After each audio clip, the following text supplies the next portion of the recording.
대선이 한 달여 앞으로 다가온 가운데 관련 상황 살펴봅니다.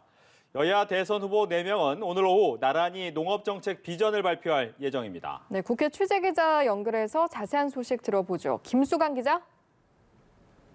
네, 여야 대선 후보 4명이 어제 TV 토론에 이어 오늘 오후 다시 한자리에 모입니다.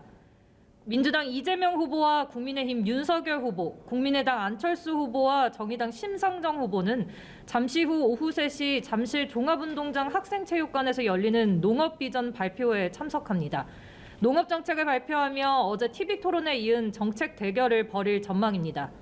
한편 민주당 이재명 후보는 조금 전 당사에서 기초지방자치단체 단위 공약인 우리 동네 공약도 발표했습니다.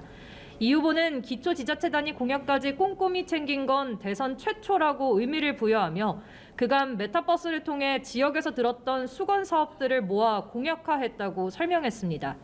이 후보는 앞서 오전엔 서울 강진구에 위치한 한국천주교 중앙협의회를 찾아 이용훈 마티아 주교를 예방해 천주교 의견을 청취했습니다. 또 페이스북을 통해선 앞서 경기도에서 시행했던 극저 신용대출 사업을 확대하기 위한 방안을 검토하겠다고 공약했습니다.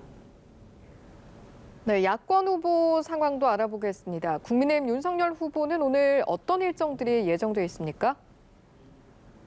네, 윤 후보는 앞서 말씀드린 농업비전 발표회 참석 외엔 공식 일정이 없습니다. 정의당 심상정 후보도 마찬가지입니다.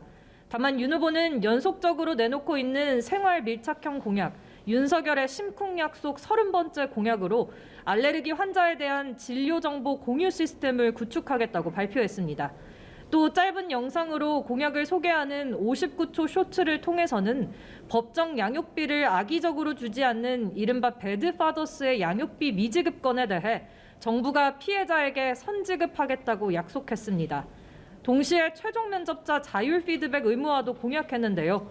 구직자들이 공공기관이나 기업 채용 최종 단계에서 탈락했을 시 피드백을 원하면 이를 제공하도록 하겠다는 내용입니다.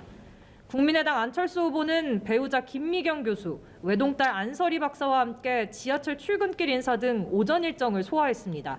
그러면서 SNS를 통해선 만취 상태에서 저지른 범죄에 대해서 형을 낮춰주는 주치 감형을 전면 폐지하겠다고 약속했습니다. 안 후보는 앞서 오후 1시부터 중소기업 중앙회를 찾아 중소기업 미래비전 프로젝트를 발표했습니다. 안 후보는 중소기업이 4차 산업혁명의 중심에 설 수 있도록 1조 원 이상의 예상을 지원하고 미래기술 핵심 인재를 5년간 20만 명 양성하겠다고 밝혔습니다. 어제 진행된 대선 후보가 한 첫 TV 토론에 대해 각 당은 어떻게 평가를 하고 있습니까?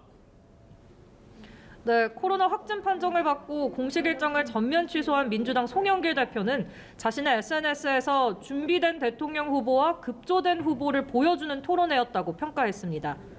송 대표는 이재명 후보가 본인의 철학과 비전을 막힘없이 설명해낸 반면 윤석열 후보는 자료 없이는 자신의 주장을 하지 못했다고 깎아내렸습니다. 국민의힘 김기현 원내대표는 원내 대책회의에서 이재명 후보는 답변을 회피하고 억지 궤변으로 일관하고 그저 상대방을 함정에 빠뜨리기 위한 얄팍한 언어의 유희를 보여주었을 뿐이라고 평가절하했습니다. 그러면서 이재명 후보의 배우자 김혜경 씨의 과잉 의전 논란을 겨냥한 공세도 이어갔습니다. 김 원내대표는 이 후보를 향해 경기도 감사쇼로 어물쩍 넘어가려 할 게 아니라 엄격 원칙을 자신에게도 적용해서 셀프 아웃을 선언해야 마땅하다고 목소리를 높였습니다. 정의당 심상정 후보 역시 오늘 오전 라디오 인터뷰를 통해 김혜경 씨의 의전 논란과 관련해 일종의 갑질이라며 수사 필요성을 제기했습니다. 지금까지 국회에서 전해드렸습니다.